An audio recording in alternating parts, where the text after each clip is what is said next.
So, good day everyone. Today we're going to talk about the workplace safety training. Pero ano nga ba yung workplace safety training na to? It is a program designed to teach employees how to work safely, prevent accidents, and respond properly to emergencies in the workplace.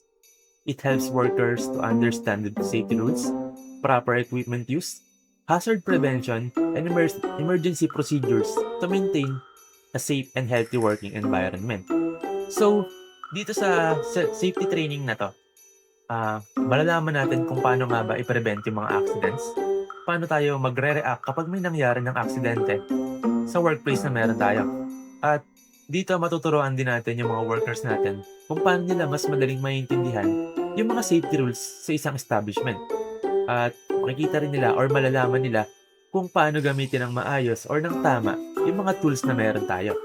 And isa pa, mape-prevent natin yung mga hazards na possible mangyari sa isang workplace. And pinakamahalaga, kapag nagkaroon ng emergency procedure, alam natin yung mga gagawin or alam ng mga empleyado kung paano sila magre-react at kung paano nila gagampanan yung trabaho nila. Bakit nga ba mahalaga yung safety? So sabi dito, workplace safety and operation help maintain a safety organized and efficient environment for employees and customer.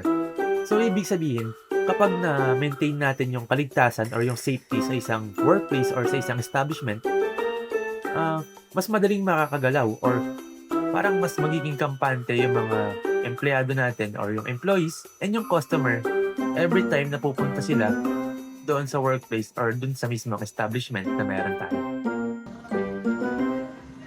So, sir, good morning po, sir. Morning. So, pwede po ba magpakilala po muna kayo sa video po natin ngayon? Magandang araw. Ako po si Ryan Anton Casili. Safety maintenance dito sa Urban Generation, Rosario, Cavite. So, sir, sa una po namin katanungan po, ano po yung pinakamaraming capacity or tao dito po sa inyong establishment po? Pag sinabing capacity ba, kasama yung empleyado or Yes po, kasama po yung empleyado. pati Mga customer? Yes po. sa pwedeng umabot siya ng 300 na tao kada araw. Naglalabas pa, labas-masok hanggang 500 na tuloy-tuloy. So, sir, ano po yung karaniwang edad po ng mga empleyado dito po sa establishment po? Sa ngayon, from 25 to 35 ang edad ng mga empleyadong nandito. Karamihan mga kulang-kulang 30 ang edad. Okay. Pero ano nga ba yung demographic? Sabi dito, demographic refers to statistical information about people in the workplace. So yung demographic is, dito natin makikita yung statistical information ng mga tao doon sa mismong establishment na meron tayo or sa mismong organization. Example nito ay yung number of employees. Ilan nga ba yung employees sa establishment natin?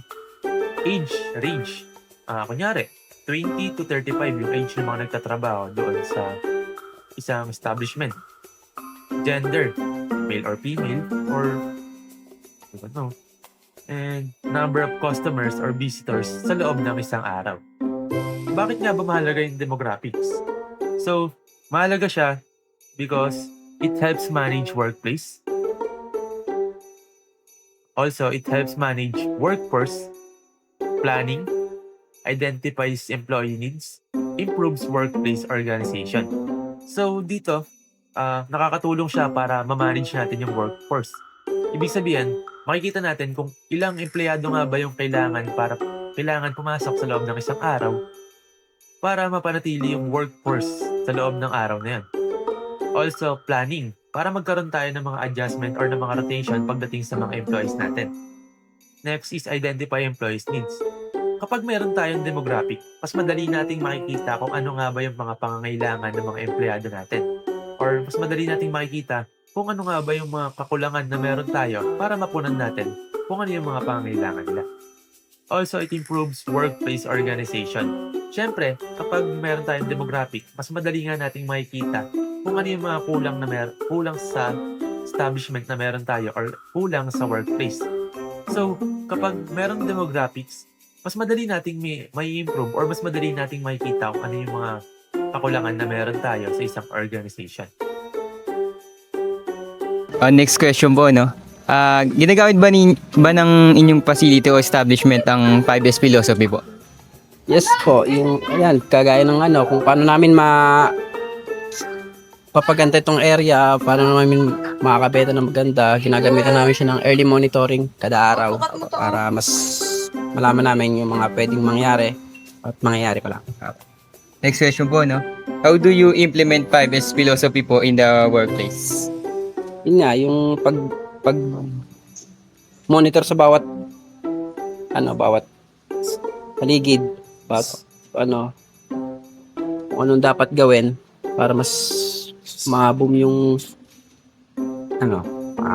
yung area namin para mas pumatok sa tao. Sabi nila, may monitoring kada araw, maayos yung area para sa mga customer. Oo, nag-a-apply sila ng 5S. Ang ibig sabihin nito, may mga sistema sila sa pag-aayos at paglilinis ng workplace. Ginagawa nila ito para malinis, maayos at presentable ang lugar para sa mga customer. Sir, sa tanong naman po sa material handling, ano po yung ginagamit niyo po manually powered handling equipment po niyo po? Sa pag dito po, pag may shipment, diba, gumagamit kami ng shipment. Pero pag manpower po, yun lang. Mga sarili lang namin. Wala kami nagamit na kundi sarili lang. Kahit din po sa mechanically powered po? Powered handling equipment po? Pag sa mechanical naman, siyempre, gumagamit tayo yung basic na Mga forklift po. mga Sagot nila dito ay wala silang binanggit na mechanical equipment. Sinabi lang nila na manpower, wala. Mga sarili lang nila ang pag nagdadala. Wala silang mechanically power equipment tulad ng forklift o crane.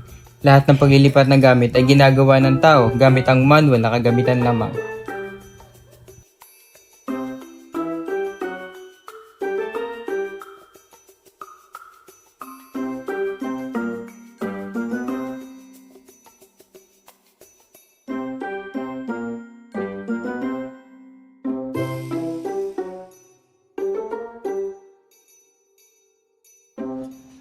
Tapos po, sa ano pong safety protocols po yung in-implemented niyo po kapag gagamitin ang handling equipment po?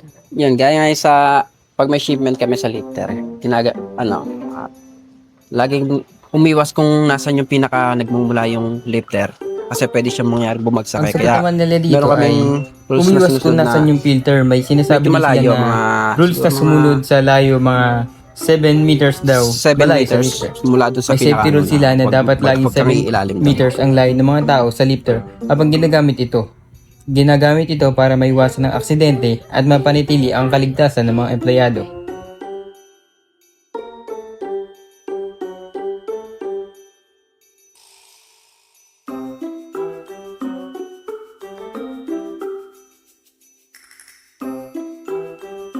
Sa material storage po, paano niyo po i-describe yung warehouse niyo po or storage facility niyo po dito sa Sagot naman establishment? nila May dito describe ko. na okay siya, malaki okay siya. siya. Maluwag kaya Malaki kasi di siya. gaano kasiksikan Maluwag, at di kaya gaano hindi siya kainit. ganun ka Ang sabi nila ang warehouse nila ay siksikan. malaki at Kaya maluwag. hindi siya ganun Kaya dito kainit. hindi masikip at hindi masyadong mainit sa loob.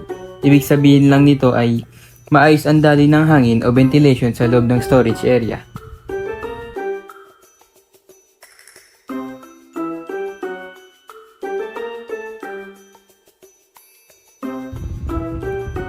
Tinanong namin kung may dalawang per exit ba sila.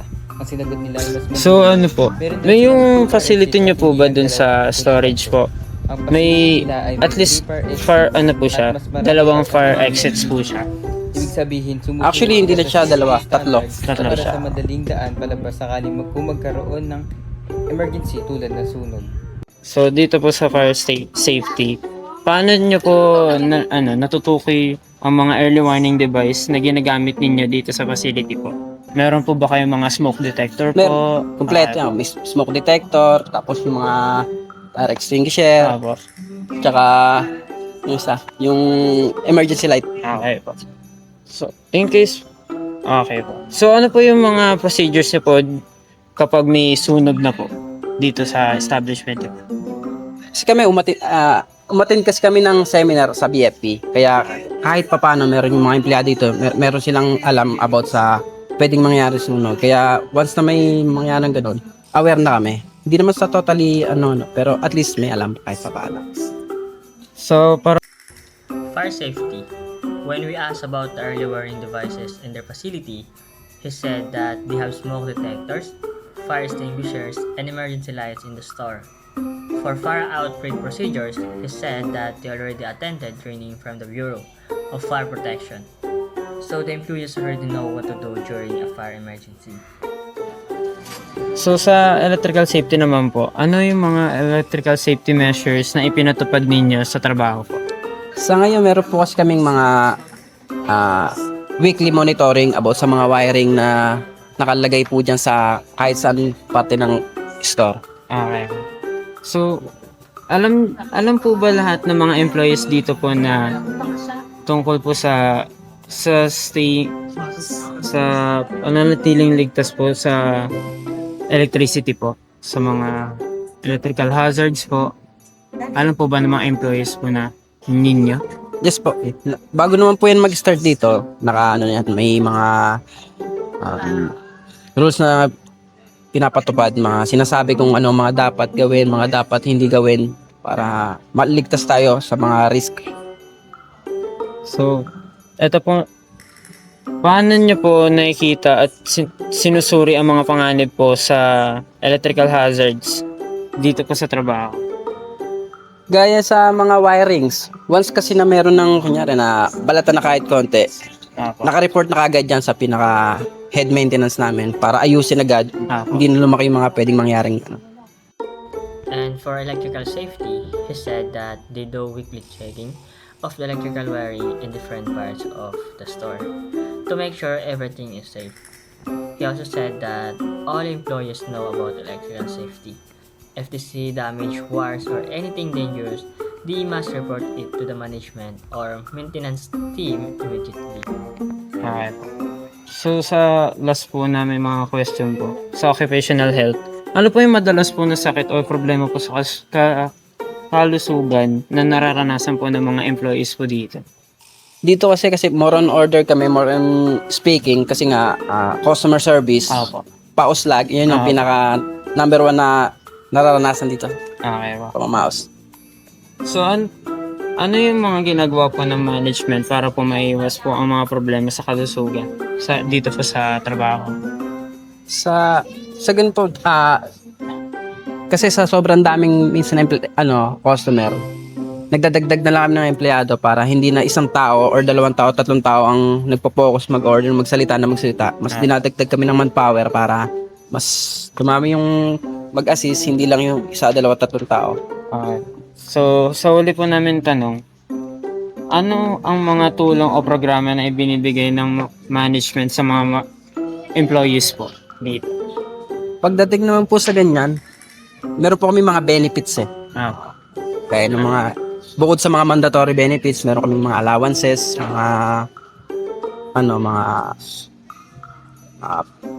para makatulong sa empleyado na groceries, mga ganon. yeah. And for the occupational health, he shared that the common health problems of workers is losing their voice because they talk to customer most of the time. To prevent this, the management provide enough workers so employees can take turns in assisting customers. He also mentioned that company gives benefits like allowance to support the employees. To conclude our reports, here are some the observations and solutions of their establishments. According to our reports in demographics, the establishment can accommodate up to 300 persons entering and leaving with workers and customers because their establishments is a broad space which can hold more persons. For the housekeeping, we observed that they use the 5S philosophy. First, the sort. They remove the used boxes to avoid spreading all over the floor. Second, the set in order. They separate the products like the top and bottoms, footwear, and accessories to ensure the products group together. Third, the shine. They well maintain the cleanliness of the establishment. Fourth, the standardize. They set a schedule to do the 3S. The 3S are the sort, and set in order, and shine. Last, for the sustain, they maintain the first 4S every day to keep safe the workers and the customers in the establishment. Reports for the material handling. Although he didn't specify the manually and mechanically handling equipment, but they use them to make the work easier and faster for their workers and to prevent the over fatigue of their workers. And they have safety protocols regarding the use of the handling equipment. Reports for the material storage. The establishment has its own storage facility. It is properly illuminated and their ventilation is well maintained because their storage facility has a wide area and also they have enough ventilation inside the facility. For fire safety, they use an early warning devices like smoke detectors and emergency lights to give them alarm in case of fire outbreak. And also they have fire safety equipment like a Class A fire extinguisher in their establishment. But they only use a Class A fire extinguisher. So we recommend they all use Class C fire extinguisher for the electrical facility. In the electrical safety, they always do weekly monitoring in their electrical systems to check if there are electrical hazards can happen in the establishment. Their workers are educated about the electrical hazards and also in the case of an electrical blackout.